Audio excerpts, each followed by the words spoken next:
The family of Malachi Williams demanding justice even after a jury found that the officer was justified in the deadly shooting. Today, the family sharing new never-before-seen footage. Malachi Williams was shot dead by San Marcos police officer Alcides Ventura. It happened the night of April 11th when San Marcos Police Chief Stan Standridge says around 9:30 they received a call about a man threatening two people with two 8-inch kitchen knives. The victims say they were at the Snack Max on East Hopkins Street and began walking home when a man started following them. Soon after, the suspect then pulled out two knives and threatened both of them. Police say the victims were able to get inside their home and call 911. When officers responded, they found the suspect back at the convenience store. Put your hands behind your back.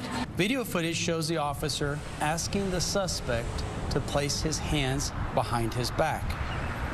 The suspect refuses and instead moves toward the officer. Chief Standridge says the officer went outside and that's when the suspect ran. The officer tried to use a taser twice, but they both failed. Chief Standridge says when the suspect started running with a knife toward people at the HEB on Thorpe Lane, the officer shot him.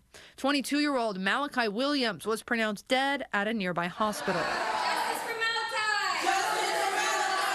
Williams' family gathering Saturday in San Marcos demanding justice. The event featured speakers from Malachi's family and footage the family says is never before seen, including witness video and footage from outside the convenience store. The first video the family shared is from outside the convenience store. It appears to show an officer pull his gun when Malachi walks out of the convenience store. Malachi then runs away and is shot. The narrative so far is prior to seeing this was that they couldn't take Malachi, they had to take him outside of the store because it was too dangerous to apprehend him in the store. But it shows that they only wanted to take him outside of the store to intimidate him. We saw several officers outside of the store. We saw one officer pulling his weapon. The second video is taken after Malachi was shot. It appears to show an officer kick Williams once he's on the ground. There was basically no rendering of medical aid. There was no compassion, no empathy, no caring. They watched this young man die.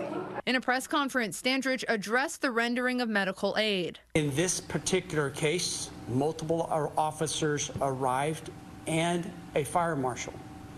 Thankfully, the fire marshal is also a certified paramedic. So the paramedic was on scene literally in a minute or less and began providing primary aid. The officer's affidavit states he was worried the suspect was going to harm a civilian. The grand jury declined to indict the officer. We reached out to San Marcos PD for comment on the new video, but have not heard back. Malachi's grandfather tells me he will continue to fight each and every single day. I'm in San Marcos. Jenna King, Fox 7 Austin News.